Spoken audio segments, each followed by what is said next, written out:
Tomorrow, the Democratic-controlled House of Representatives is set to vote on and expected to overwhelmingly pass a resolution rejecting anti-Semitism as hateful expressions of intolerance that are contradictory to the values that define the people of the United States.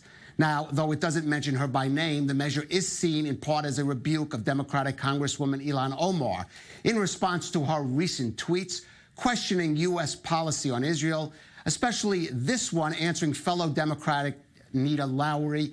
Our democracy is built on debate, Congresswoman. I should not be expected to have allegiance, pledge support to a foreign country in order to serve my country in Congress or serve on committee.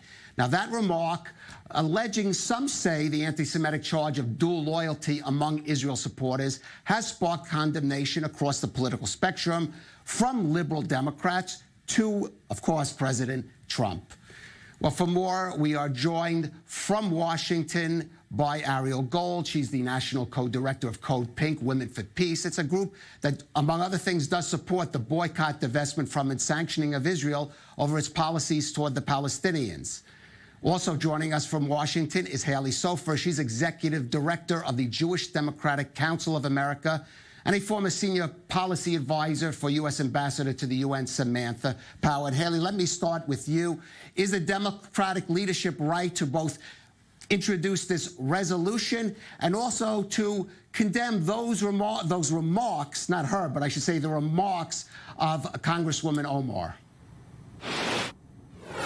Absolutely. We strongly support this effort led by Democrats in the House to both define and condemn acts of anti-Semitism as contradictory to American values. It's important that it's not just specifically referring to Representative Ilhan Omar, because while her statements did invoke stereotypes that we consider to be anti-Semitic, she's not the only member of Congress to have done so. We've seen the same from Republicans as well, and we've seen similar remarks from the president over the past few years. So this is a condemnation that is long overdue, and we appreciate the Democratic leadership for bringing this up at this time. Ariel, did Congresswoman Omar's statements evoke, as Hailie says, these stereotypes of anti-Semitism? Well, first of all, let me say that this began at an event in Washington, D.C. that I personally was at. And when Representative Omar talked about that we shouldn't have allegiances to a foreign country, let's remember that during the government shutdown, the very first piece of legislation introduced in the Senate by Senator Marco Rubio was one to protect Israel from criticism. Now, if that isn't allegiance to a foreign country, I don't know what is. Hailie, let me ask you about that. She is saying that these expressions of support for Israel and some of these resolutions, she's referring to resolutions against, and it takes various forms, boycotts of Israel, are in fact pledging allegiance to Israel. We disagree with that, but I also disagree with Ariel's assertion that this began with the event last week in Washington. It did not. It began on February 10th with their tweets by Representative Ilhan Omar, in which she referenced alleged Jewish influence, tying it to money. She referenced Benjamins, referring to money, and yet again invoked an anti-Semitic trope.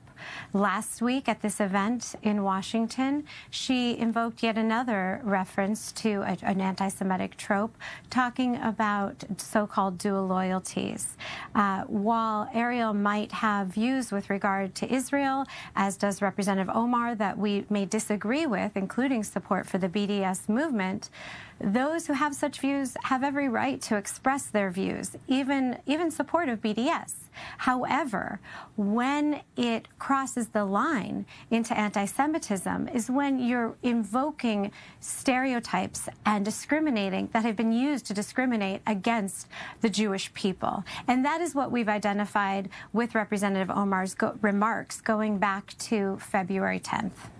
Ariel, I just want to rephrase that slightly to you. If you have Americans, perhaps of Mexican descent, and if they support immigration from Mexico, wouldn't progressives call it racism to start saying whether they have a dual loyalty or allegiance to another country? Why would that not also apply to American Jews who also do believe, as Americans, Israel should be supported?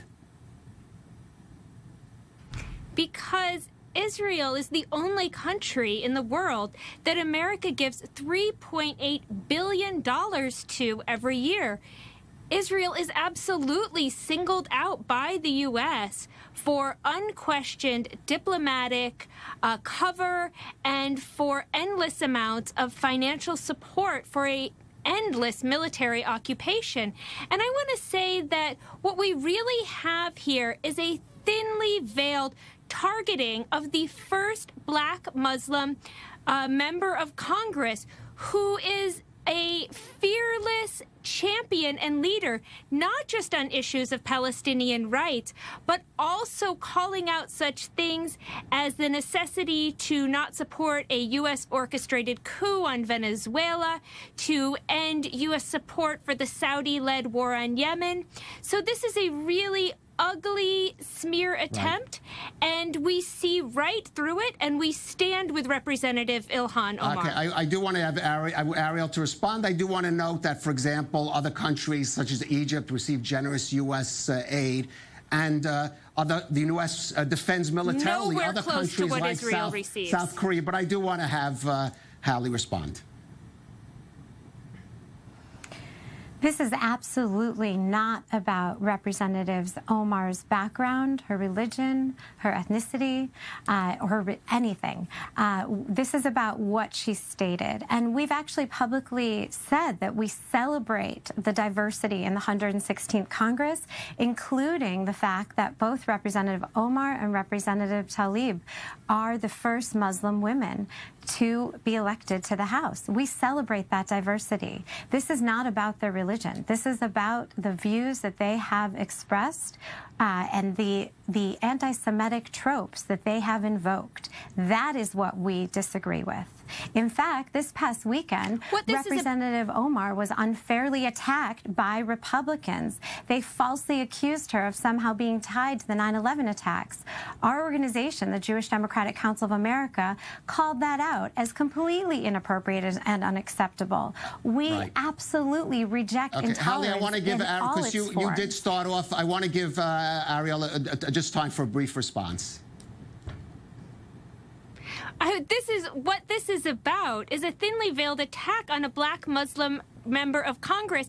And this is an endless, successful attempt to silence the Palestinian struggle. And that has gone on for far too long. Any time that the Palestinian struggle, the denial of equal human rights to Palestinians is lifted up, the conversation gets shifted in order to silence that debate.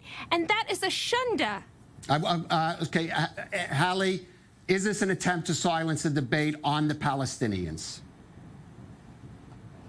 Absolutely not, nor is it an attack on Representative Omar because of her religion or her background.